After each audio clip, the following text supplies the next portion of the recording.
Did you talked about around the bases, the people called you Johnny.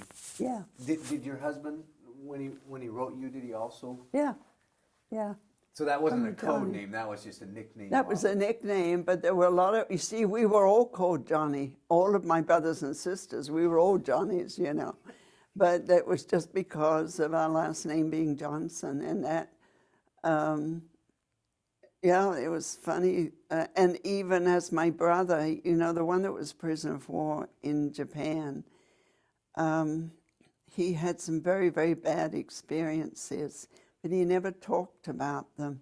But, you know, until just the last time I saw him, which was just 3 years ago, when I went back to England.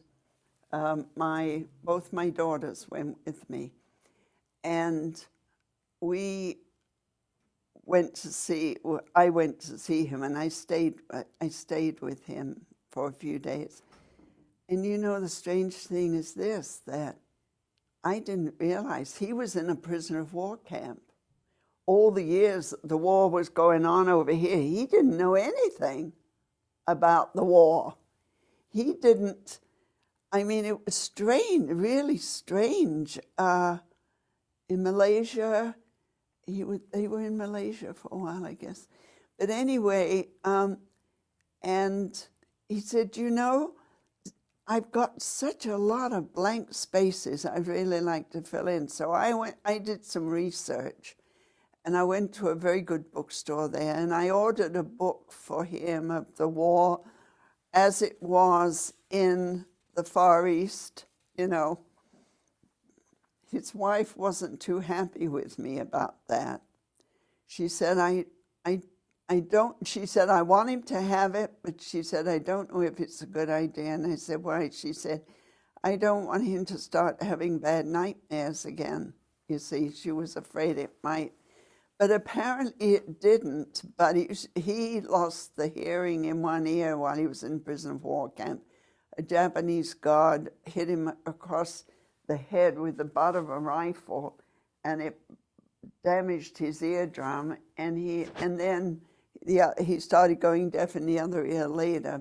But anyway, he used to drive his wife crazy because he'd have all these war films on so loud, you know. Well, of course, I go through the same thing now. My husband is almost stone deaf and has 2 sets of hearing aids, $5,000 or $6,000 worth, buried out in the vegetable garden, you know. And they're not growing anything, but he's lost them being out there. And I said, no more. And then somebody from the Lions Club told me that they have hearing aids for older people, you know, if you want to apply. Well, I applied in March, had him get his hearing tested, and nothing yet. So, but I refuse to buy any more hearing aids. Now, that's kind of an interesting perspective because of that your brother had, where even though he was a part of World War II, being isolated, he didn't see a lot of history. That's right. That's now, right. in retrospect, we know a lot of things. Did you realize from England what was happening in Germany with the Jews? No. And you know, of course, after Bob was born, after a while, you know, I just got very, shall I say, nervous to do something. And strange thing, I didn't want to play the piano. Isn't that something after 18 years of playing? Didn't want to play the piano, but I thought I should, and maybe because I hadn't really played seriously for almost 4 years, not really while I was in the service. I'd only played deep in the heart of Texas and those kind of things for the troops. And one time in Wales, I was asked to play for a wonderful big gathering of Welsh for a big hymn sing. And if you've ever heard the Welsh sing, I mean, they sing. Did you ever read the book, How Green Was My Valley, or did you see the movie where they were marching home from the mines where they sing from the heart? Anyway, I sat up there with the grand piano and played all these hymns for all these, they sang their hearts out, and I loved it. But then afterwards, the lady who had organized that and had found me to come to play through making inquiries, she took me to Lloyd George's house and let me play his piano in his living room. Of course, he was dead then, but I mean, it was his home, and he was a prime minister of England at one time, and let me play. So that was sort of an event. But anyway, that was one of the more pleasurable memories. But there's no people in the world that sing like the Welsh when they, and yet they're not really a friendly people. Up there, you know, when I was stationed in North Wales, if we went into a little store, of course we were in uniform, immediately they'd start speaking in Welsh. And as soon as we went out, you'd hear them, some of them speaking in English again, you know. Oh, and they weren't easy women to have as landladies, because we had to billet our girls in houses there. No, and you paid for any repairs that were needed. You know, you had, and they would submit the same repairs month after month. Oh boy! I hope no Welsh people hear me saying this. My dad was raised in South Wales, so he spoke Welsh, some Welsh. Do you remember? It's interesting because the songs you mentioned, "Deep in the Heart of Texas," not a good English song. I assume that was for the American troops. Oh yeah, yeah. Roll Out the Barrel. Was it South of the Border, Down Mexico Way? Wishing Will Make It So. Nightingale Sang in Berkeley Square. All of those were just great favorites with them. Any, because those are mostly pretty, you know, roll out the barrel and are up songs. Were there any that were ones that they wanted you to play that were a little quieter, that maybe took them back home, or were they more wanted to just keep it yes, the Maori song, Now Is the Hour When We Must Say Goodbye, Soon We'll Be Sailing Far Across the Sea, that one, yeah. Yeah, they loved to sing those. And then Wishing Will Make It So, just keep on wishing and cares will go, you know. That was, there were a few very sentimental, and that, you know, when I was in a pub, it's a good job, you know, I'm not an alcoholic, but I mean, I would have drinks, beers lined up over the top of the piano. They wanted me to keep playing so they could sing, and I played for hours, you know, hours. But it was one of the fun things, and I used to think this is the reason that I was given this gift, because my gift was not just being able to play, it was the gift of what goes in here comes out there. I could hear, they could sing something to me, and I could pick it up and play it. And so I'd been playing since I was about 5 years of age, I guess, you know, but it's gone now, and of course I got arthritis, and I can't get, this finger won't go between the keys, but it's been worth it. It was all worth it, you know. Do you remember any holidays? Like a Christmas in a pub or anything like that with the troops? Let me see what we... Because I just imagine these are pretty young kids that are sent over there. Away Oh, from home. yes, they were. They were. Yeah, I was trying to think more in the South. I didn't see any of that in North Wales, and I think that's what I missed. But when I was at a bomber command in Curtin-on-Lindsey, there was a little pub kind of close to the base there, where it was within easy walking distance, where you got off duty, you could go down there, and we'd go down there, and they'd all be, sitting around, oh, here comes Sergeant, or Flight, and oh, here comes Flight, you're going to play for us, and there we go, and here come the Bears, and but it was, we really had, and too, the pub, the tavern keepers, the pub keepers, they always tried to, with what they had, to do something special for the troops, and a little festive on Christmas, and, because they'd have the place all decorated up, and they'd have nuts and things on the counter. Where they got them, heaven knows, because rationing was so cruel. It was so hard. My father we had this house, and it was in the suburbs, and it was high on the hill, and you could look down over the sea. And it had a lot of grounds and a lot of beautiful lawn, but during the war, he dug that up and grew vegetables and things, and he had rabbits, and he had turkeys, and he had geese. He got all this stuff, and he used to supply a lot of the neighborhood, and so we had eggs and all the scraps, and the neighbors would bring the scraps to my mother, and they had a big, like a big boiler like this. They put all the scraps in, and then they had some other stuff they would add to it. I can almost remember the smell of it. It was horrible.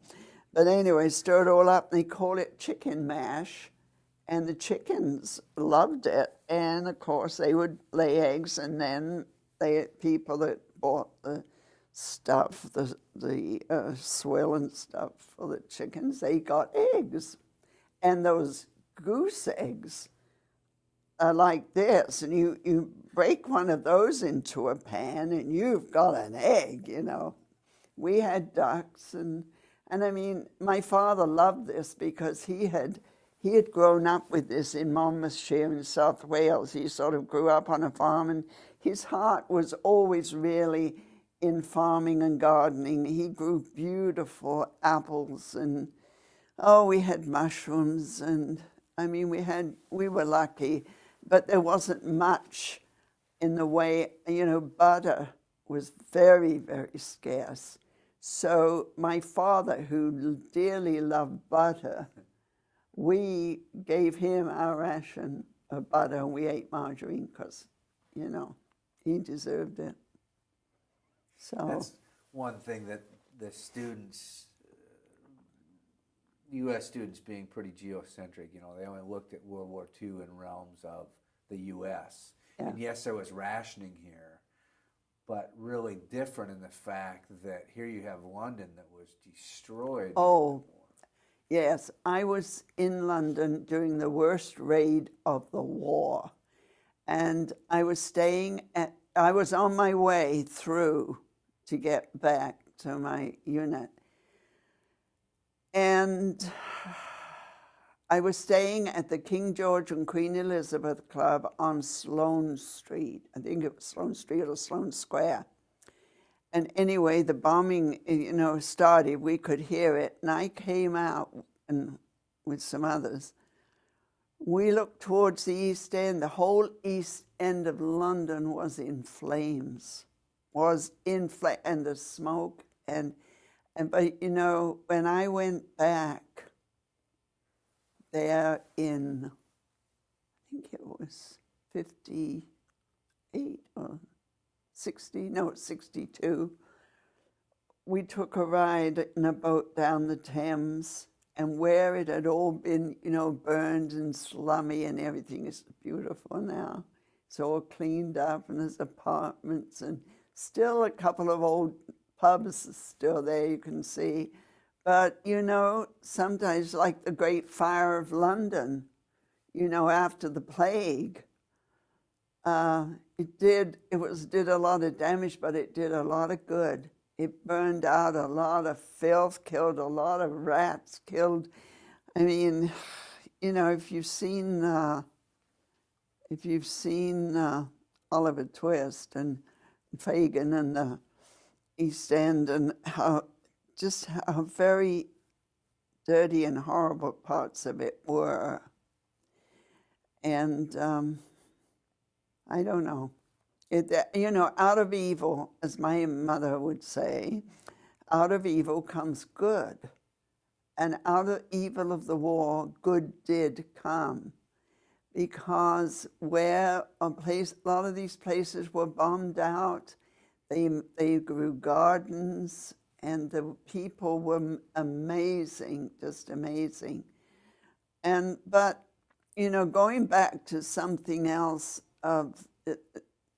I look at young people today and think, like a young man, he's 26, he's graduated from college, and he still doesn't know where he's going, kind of thing. There's so many of those. I was so young.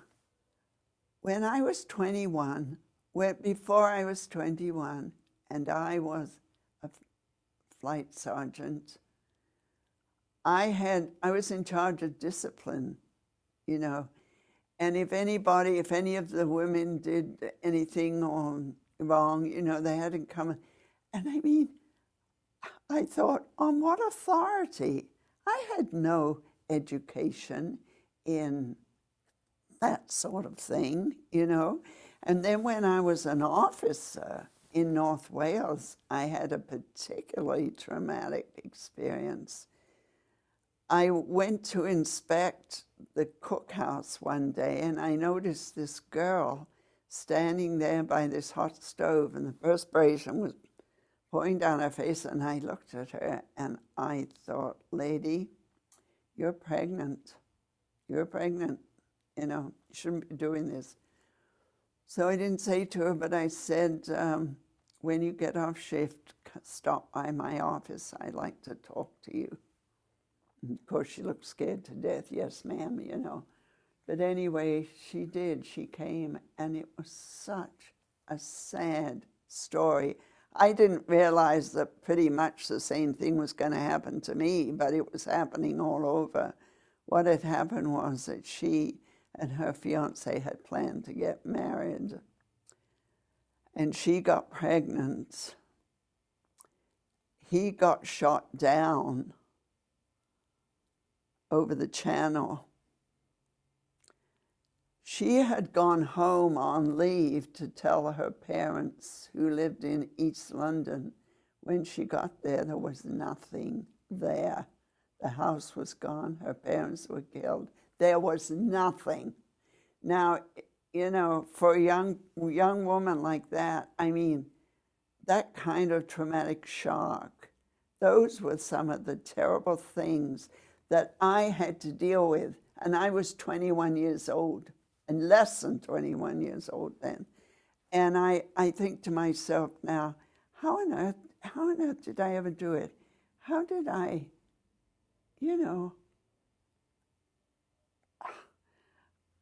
where did it come from, the ability to deal with that kind of thing? So, of course, what I had to do in the case of the gal who was pregnant with her fiancé, we had homes, a lot like the Faith Home in Tacoma for unwed mothers. We had those places, but of course they were pretty institutionalized. But anyway, I arranged for her to get discharged and get sent there. And then what happened, they could have the babies. If they wanted to keep them, then they would get some help so that they could support them and find a place for them. But if they didn't want to keep them, then they could come back in the service, and the babies would be put in orphanages or in sort of hold places until after the war, and But those were the sort of sad things that went on, during the war. It was terrible. And I could tell you lots of stories that weren't directly related to me, but my youngest brother, who is the only survivor in the family beside myself now, and he was quite a character. He falsified his birth records and got into the army before he was 17. He was supposed to be 18. He got sent out to the Mideast, and they were out there with the Arabs, and there was this kind of a no man's land, a strip. The Arabs were over here, and the British troops and so on were over here. Well, this no man's land here was mined. They had mines there. But my brother, he kind of liked the Arabs, and he used to go, after he got off duty, he'd go across no man's land. He walked right across there, and the Arabs thought that he was blessed. They thought he was some kind of a blessed human being, like they do for anybody that's a little bit crazy, you know.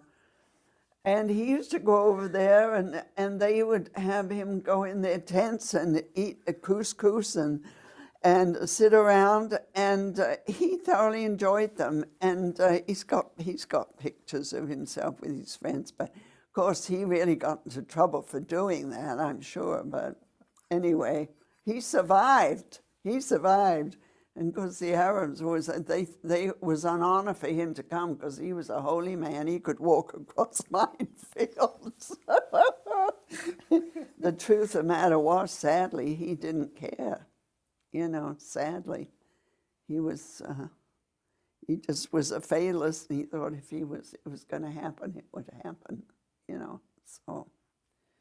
But anyway, as my mother and father said, one day there we were, all sitting around the dining room table, and the next day we were all gone into service, every one of us.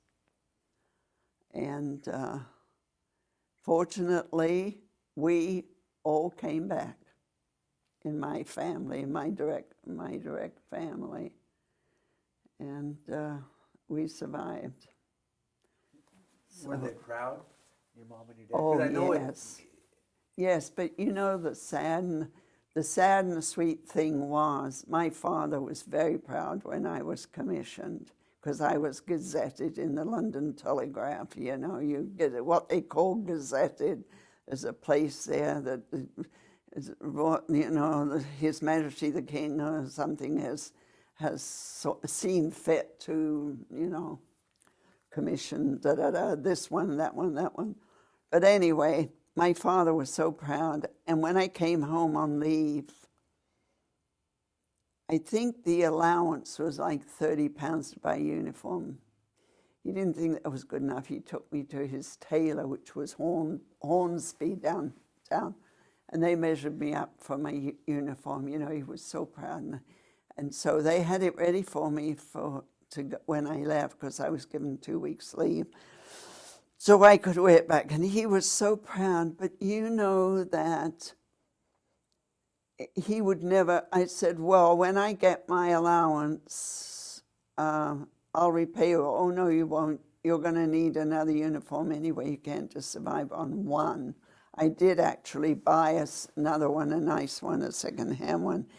But the sweet thing about it was that here I was, you know, an officer for a short time, less than 2 years.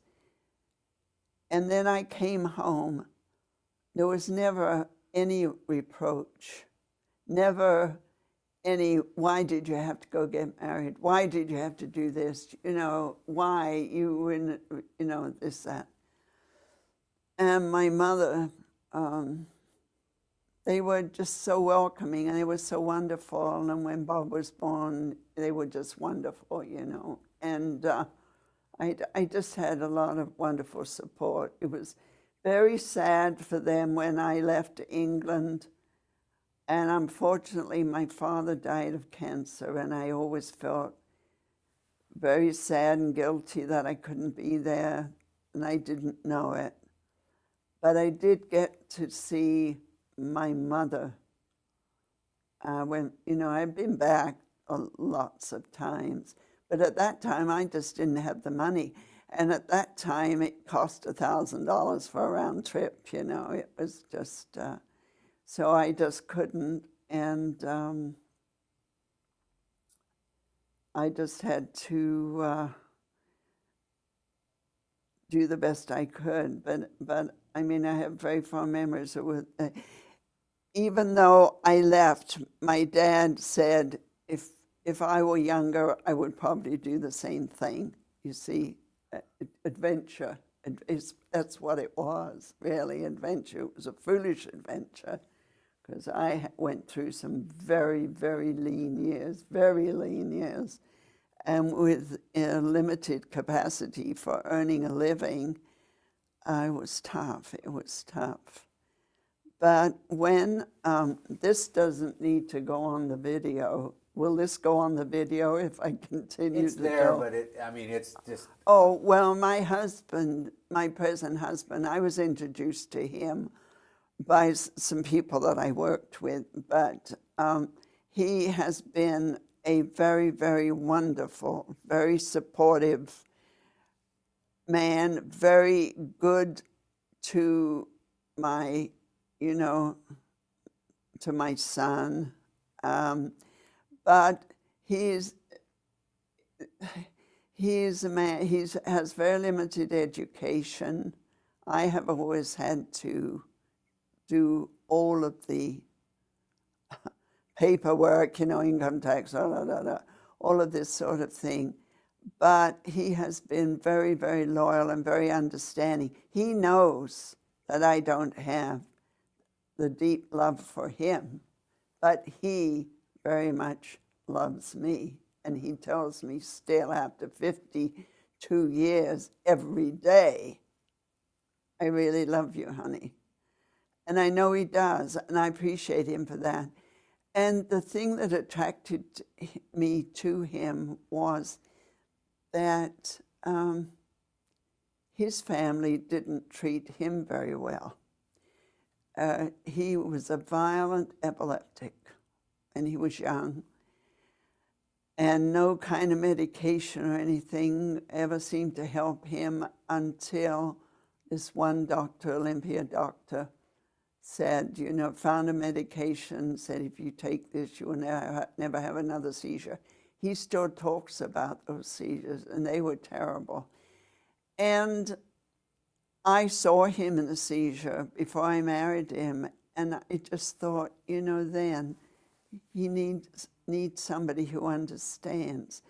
And I was brought up understanding epilepsy, not because any of my immediate family had it, but my grandfather on my mother's side, my mother's father, and she absolutely worshipped him and talked and spoke of him very fondly. And she told me about him and about, he died when he was 56, and his epilepsy was caused through valvular heart disease. But he had a beautiful singing voice. He was a bass. And she told me about the time when they were all singing, and he would leave the bathroom door open while he was shaving, and he'd be singing along, and they'd all be singing with him, because everybody in my family was musical, you know. And he had a straight edge razor in his hand, and all of a sudden he started making this strange noise and going off key, and they knew right then something was wrong. And here he was with his straight edge razor doing this. And it took my mother and my grandmother and my uncle, my mother's brother, to restrain him. And, you know, she really grieved. She grieved for the rest of her life at losing him. And so I was brought up with an empathy to that, and where a lot of people were horrified, and I wasn't. But the wonderful, miraculous thing was that from the day we were married, he never had one more seizure. Wow. Not one. Huh. And it's just amazing. We kept on the medication for a lot of years, but anyway, so, you know, it's been it's been a hard life, but a rewarding life, you know. You posed one question a little earlier, which fits in with the hard life, and John, you said you asked yourself, but I didn't hear an answer to it. Maybe you didn't find an answer. You asked yourself this when you saw this woman that she had lost her husband, she was pregnant, lost her fiance, how you did it, where that came from. Yeah.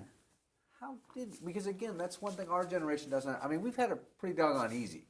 Yes. I mean, you were 20-some years old and you'd faced a war.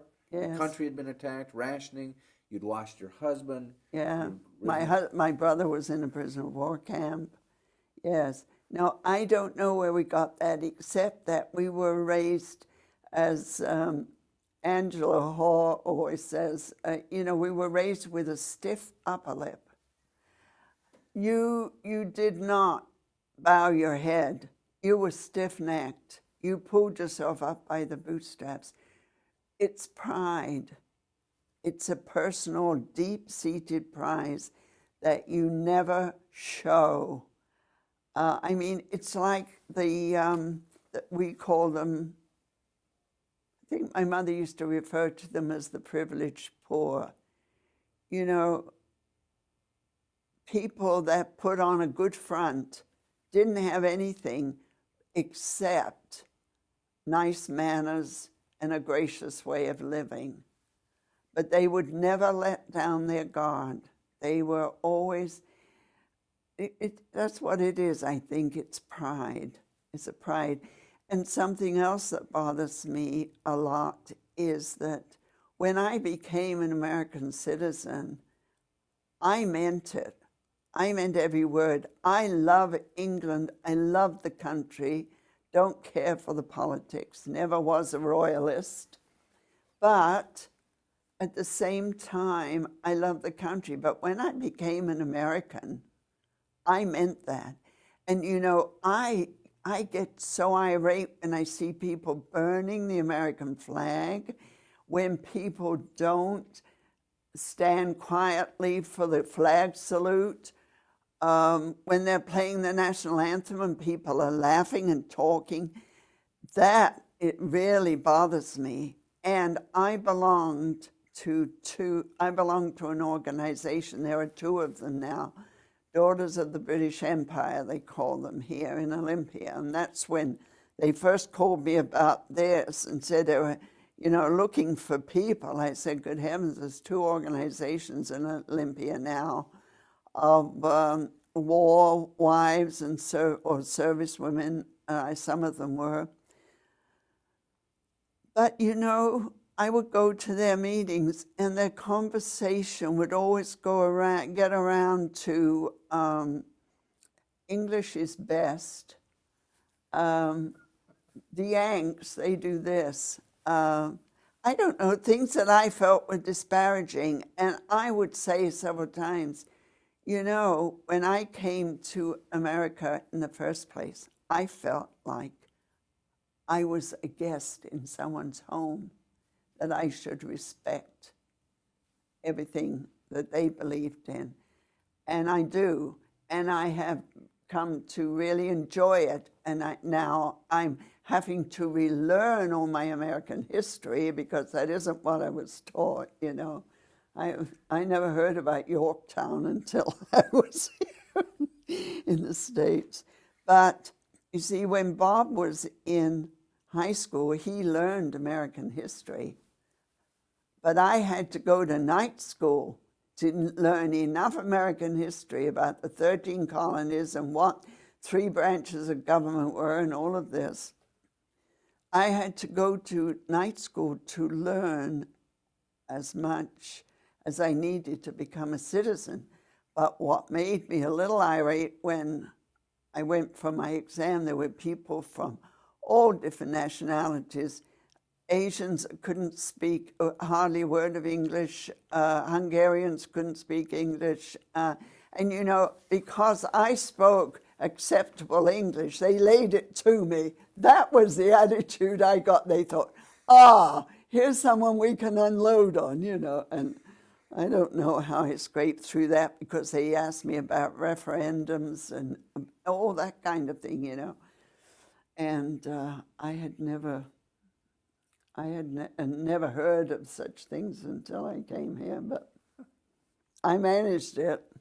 So we became citizens the same time. I let Bob grow up sort of as binational to make up his own mind when he was 21. Now it's up to you, you know, what you want to do, if you want to become an American citizen, or I can't take your British nationality away from you. But yeah, he was ready. You know, he'd gone to American schools, and so we were. I have one last question that I just thought about, because most of the vets that I interview, we talk about the big changing event for the war over here, which was Pearl Harbor. I mean, to us, that's when the war started, even though the war had been going on for years. Mm-hmm. What did Pearl Harbor mean in England? Was it even on the radar over there, or? Not very much. I mean, I remember there was something about it in the newspaper, but do I still? There you got it. Yeah, paper. I have to admit, you know, to you, that not all English people were pro-American. And there were a lot of the rougher lower class that would say, well, the Americans, they finally got theirs, so now they know what it's all about. See, that kind of, which is, in a way, is understandable, isn't it? I mean, I didn't like it, but I could see that, you know, they would think that. Another thing, Americans came to England, they got paid a lot more and a lot better than English service people. They got paid a whole lot better. And so, and they took cabs in London, and they thoroughly spoiled the cab, the taxi service for others, because they paid so well and tipped so well. So, you know, if there was an American standing on the side of the road in your uniform and some British troops, they'd take the American before they take the other troops because of that. The other thing was the Americans were taken off with a lot of their gals, young women. And, but then there were others who, you know, now like my parents, we had a big, they called it a big Bertha gun, planted down below our house, because our house was elevated, and it was down below. They used to fire at the planes coming over. And as a matter of fact, when Bob was about 6 or 8 months old, Messerschmitts came over our backyard like this, just like hedge hopping, shot off the side of the house that was next to us, which was a little distance, but at the angle, it's a wonder it didn't take off some of the side of our house, but it took off the side of their house. And Bob was in his day crib, and we rushed him and put him under the stairs. So that's where you went, you know, that was the safest place, under the stairs. And but what I was going to say is that my mother would have the boys to come up for a cup of tea. And my mother always had her, even during the war, my mother always had her breads and pastries delivered. And also the butcher would deliver her meat.